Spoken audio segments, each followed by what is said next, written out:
একটা ব্যক্তিতান্ত্রিক দলে সে পুতিন হোক, সে মোদি হোক, সে দিদি হোক, সকলে কিন্তু তাদের ব্যক্তিগত ক্ষমতা কি, পার্সোনাল তাদের charisma, personal strength, personal capacity, personal faculty, তাদের ব্যক্তিগত যে কত ক্ষমতা সেটা দেখানোর জন্য ব্যস্ত হয়ে পড়ে। তারা শিকারী, তারা লেখিকা, তারা কবি, তারা গানেবালি, তারা নাচনেবালি, তারা দৌড়নেবালি, তারা সামনে দৌড়ায়, তারা পিছনে দৌড়ায়, মাথা নিচু করে দৌড়াতে পারে। তো এ কে পারে? যেমন পুতিনকে দেখেছি ঠান্ডা জলের মধ্যে খালি গায়ে মাছ ধরতে, আহা কি বীর! রাশিয়ার মানুষের কাছে দেখাচ্ছে, দেখো আমি কিরকম বাহাদুর, দেখো। সেরকম আমাদের ভারতবর্ষের মোদিকেও দেখি তাই শিকার করতে চলে যাচ্ছে, পশানো আছে কাউকে, শিকার করতে চলে যাচ্ছে, ফটো তুলতে চলে যাচ্ছে, একবার সিংহের সামনে দাঁড়িয়ে আছে, আর ও সিংহকে চরস খাইয়ে, হিরোইন খাইয়ে ঘুম পাড়িয়ে রাখা হয়েছে। সে সিংহকে ধাক্কা মারলে লড়বে না, মোদি সেখানে দাঁড়িয়ে ছবি তুলছে। ঠিক আছে, এখানেও দিদি যে হাঁটে বা দৌড়ায়, নিশ্চয় প্রতিদিন দৌড়ানোর ছবি হবে না, লন্ডনে দৌড়াচ্ছে সেটার ছবি হবে, ওটা মার্কেটে খাবে। অর্থাৎ ওরা যা যা করবে সেইগুলো মার্কেটে খাওয়াতে পণ্য হবে। আমি একবার আমার পিএসসি ট্যুরে আমি গেছিলাম সাউথ ইন্ডিয়া, মাল্লাপুর, মহাবালিপুরমে ছিলাম। তো যে হোটেলটায় মোদিজি ছিল, আমি সেই হোটেলে ঘটাচক্রে ছিলাম। তো তার কিছুদিন আগে একটা ছবি বেরিয়েছিল যে সমুদ্রের ধারে মোদিজি প্লাস্টিকের ব্যাগ তুলছে সমুদ্রকে পরিষ্কার রাখার জন্য, তার এলাকাটা পরিষ্কার রাখার জন্য কত না ব্যস্ত সে, যেটাকে ইংরেজিতে বলে প্লগিং করা। তো আমি ওখানকার কর্মচারী দিয়েছিলাম, ভাই এখানে সব সাফসুতরা হয়ে গেল, মোদিজি সব করে দিল। বলছে না দাদা, আগেই করা ছিল, এক একটা ফেলা ছিল, আর কি করা যাবে, বোঝেন তো। এইসব নাটক মোদি দিদির মধ্যে কোনো ফারাক পাবেন না। ভাষণ দিয়েছেন, সেখানে কলেজের তরফ থেকে প্রেস বার্তায় জানানো হয়েছে কলেজের দা হাব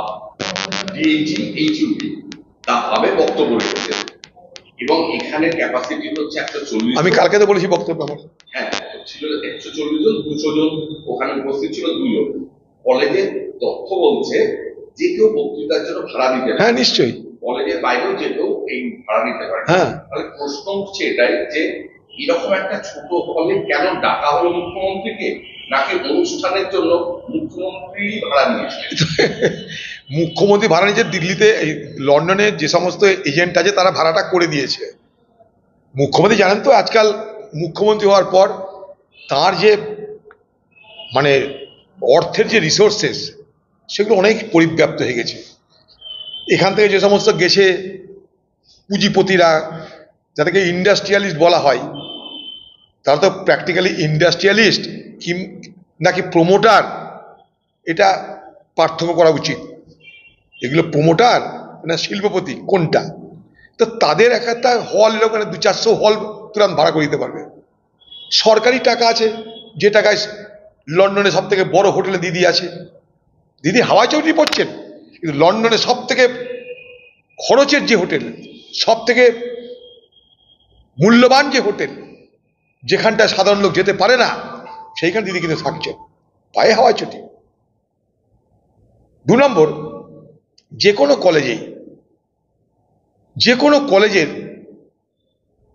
বিশেষ করে প্রাইভেট কলেজগুলোতে রোজগারের জন্য নানা রকমের তারা কনভেনশন, নানা রকমের অনুষ্ঠানের জন্য তারা সেগুলোকে ভাড়া দেয়। আমি কালকেও বলেছি, হার্ডলি ওখানে 130 থেকে 140টা লোক ছিল। এগুলো সব দিল্লি লন্ডনে যাওয়ার আগেই এখানে সব প্রিপারেশনই পাঠানো হয়েছে। চটি কখন পড়া হবে, ফটো যে তুলবে সে চটির দিকে আগে ক্যামেরা তাক করবে, তারপরে মুখের দিকে দেখবেন সবসময় তার চটি আগে দেখা যাবে। তিনি দেখাবেন যে তিনি কিনা পারেন। দেখুন, একটা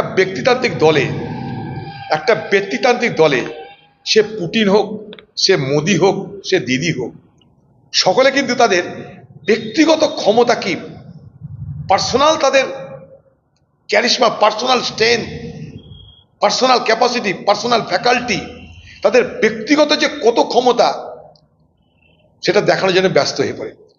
তারা শিকারী, তারা লেখিকা, তারা কবি, তারা গানেবালি, তারা নাচনেবালি, তারা দৌড়নেবালি, তারা সামনে দৌড়ায়, তারা পিছনে দৌড়ায়, মাথা নিচু করে দৌড়াতে পারে।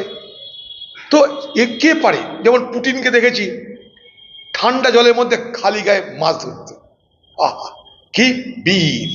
রাশিয়ার মানুষের কাছে দেখাচ্ছে দেখো আমি কি রকম বাহাদুর, দেখো। সেরকম আমাদের ভারতবর্ষের মোদিকেও দেখি তাই শিকার করতে চলে যাচ্ছে, পশানো আছে কাউকে শিকার করতে চলে যাচ্ছে, ফটো তুলতে চলে যাচ্ছে, একবার সিংহের সামনে দাঁড়িয়ে আছে, আর ও সিংহকে চরস খাইয়ে হিরোইন খাইয়ে ঘুম পাড়িয়ে রাখা হয়েছে। সে সিংহকে ধাক্কা মারলে লড়বে না, মোদি সেখানে দাঁড়িয়ে ছবি তুলছে।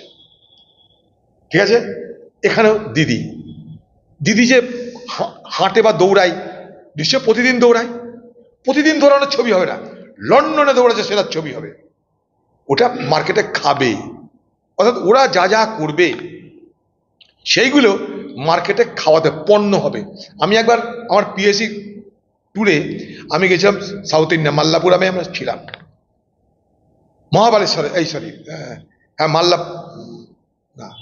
মহাবালিপুরমে ছিলাম।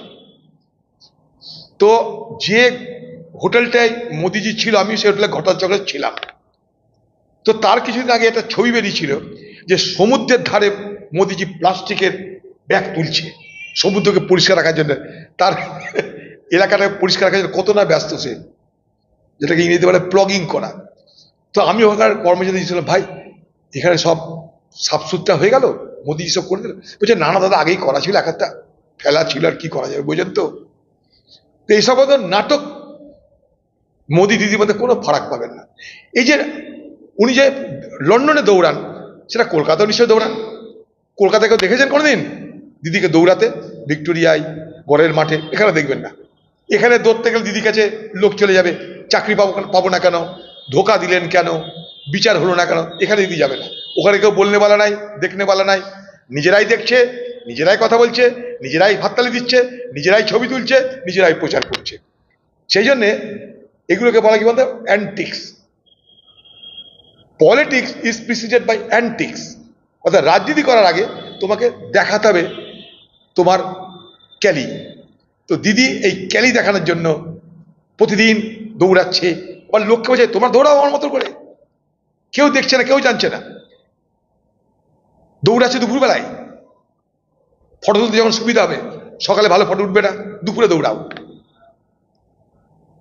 130-140 লোককে নিয়ে হাততালি দেওয়ার লোক আছে, তাকে নিয়ে গেছে, ভাড়া করার লোক আছে। তার মাঝখানে কেউ ঢুকে পড়েছিল, বুঝতে পেরেছে কেন জানি না।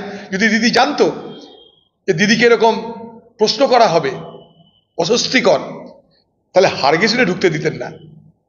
আপনি দেখেছেন কলকাতার বুকে স্কুলের ছাত্রী তাকে প্রশ্ন করার জন্য সে হল ছেড়ে বেরিয়ে গেছিল, মনে করে দেখুন, মাওবাদী নিয়ে প্রশ্ন করেছিল বলে স্কুলের ছাত্রী। দিদি যদি জানতো যেখানে এটা হবে, প্রথম ঢুকতে দিত না। দ্বিতীয় কথা, দিদি বুঝেছেন কেলগ কলেজ আর বাংলার কলেজ তো এক নয়, এখানে ঘাট ডাকাতি বার করা যাবে না। এই নাটক যতদিন দিদি থাকবে নাটক চলবে। আমি প্রশ্ন করেছি 4টে। 1, আপনার যাতায়াতে কত খরচ হলো? 2, আপনার যাবার উদ্দেশ্য? 3, আপনি কত পুঁজিপতিকে প্রভাবিত করেছেন?